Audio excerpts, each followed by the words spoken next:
अहिल्याबाई होलकर की 300वीं जयंती समारोह ढकवा नगर पंचायत क्षेत्र में प्रतीक हॉस्पिटल के समीप एक मैदान में मनाया गया। प्रदेश सरकार के राज्य मंत्री अजित सिंह पाल कार्यक्रम के मुख्य अतिथि रहे। प्रधानमंत्री आत्मनिर्भर भारत के राष्ट्रीय अध्यक्ष समाज सेवी उद्योगपति राम कुमार पाल के मंच पर पहुंचते ही धनगढ़ समाज के लोगों ने जमकर स्वागत किया।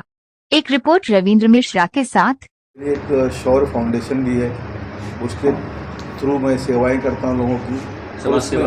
हाँ, उसमें विशेष कार्य करता हूं कि जैसे अभी आपको मानो जमात इस्लामी है, हाँ। देश में मुसलमान कहीं भी फंसे तो छुड़ाते हैं, हाँ। तो उसी तरह मैंने झेला तो मैंने देखा कि मेरे हिंदू सनातनी भाई जहाँ फंसता है कोई संस्था खड़ी नहीं होती। अच्छा। इसके लिए मैंने शौर्य फाउंडेशन बनाया। इस विशेष उसमें मेरे वकील हर कोर्ट में, मुंबई में, थाना में भी चालू है, जाके उन बच्चों को सहायता करते हैं और छुड़वाने में मदद करते हैं। ये मेरी शुरुआत है और मैं यहाँ पंकज पाल इंस्टीट्यूट में आया हूँ। पंकज जी के नेतृत्व में यहाँ विशाल आयोजन है। हाँ, और मेरी बेटी है राजकुमारी और हमारे प्रवक्ता प्रखर बाबूजी हैं, धामू हैं और उमा शंकर हैं, दिलीप पाल हैं, सब हमारे स्वजाति बंधु हैं। इनका हौसला अफजाई कैसे हो उसके लिए हम यहाँ आए हैं। आज इस प्रतीक हॉस्पिटल में जो आयोजन हो रहा है वो क्या है? वहाँ पे चीफ गेस्ट आप गेस्ट हैं। आज हमारे मातेश्वरी अहिल्याबाई होलकर की 300वीं जयंती के उपलक्ष्य में ये हमारे समाज के लोगों ने और हमारे समाज के अग्रणी और युवाओं ने कार्यक्रम रखा है।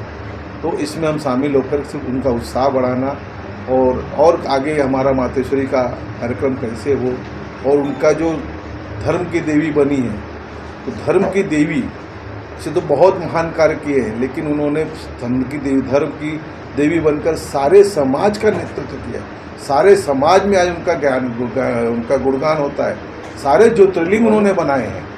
तो ये अपनी राजनीति, अपना बिजनेस करते करते हमारी धर्म की देवी क्या की थी वो हमें याद करना चाहिए। इतिहास पढ़ना है तो हमारे देवी जी का इतिहास पढ़ना चाहिए, उसके राह पर चलना चाहिए। देवी जी का किस नाम से पुकारते हैं?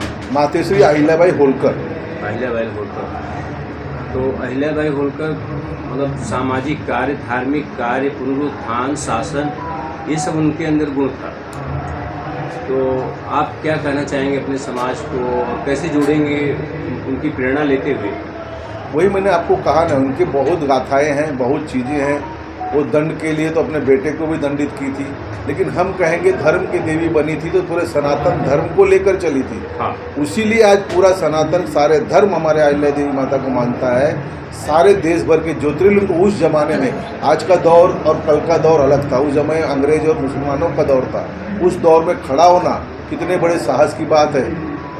तो वो प्रेरणा लेते हुए उस तरह से आज देश को जरूरत है, उस तरह से चलना चाहिए, संगठित होने का। संगठित। तो जैसा कि मैं पढ़ रहा था कि वो सोमनाथ से विश्वनाथ, काशी विश्वनाथ तक के मंदिर का जीर्णोद्धार, पुनरुद्धार किया। देश के सारे ज्योतिर्लिंगों का जीर्णोद्धार किया है। आपको सोमनाथ से लेके काशी विश्वनाथ से लेके रामेश्वरम, सारे ज्योतिर्लिंगों का उन्होंने उत्थान किया है।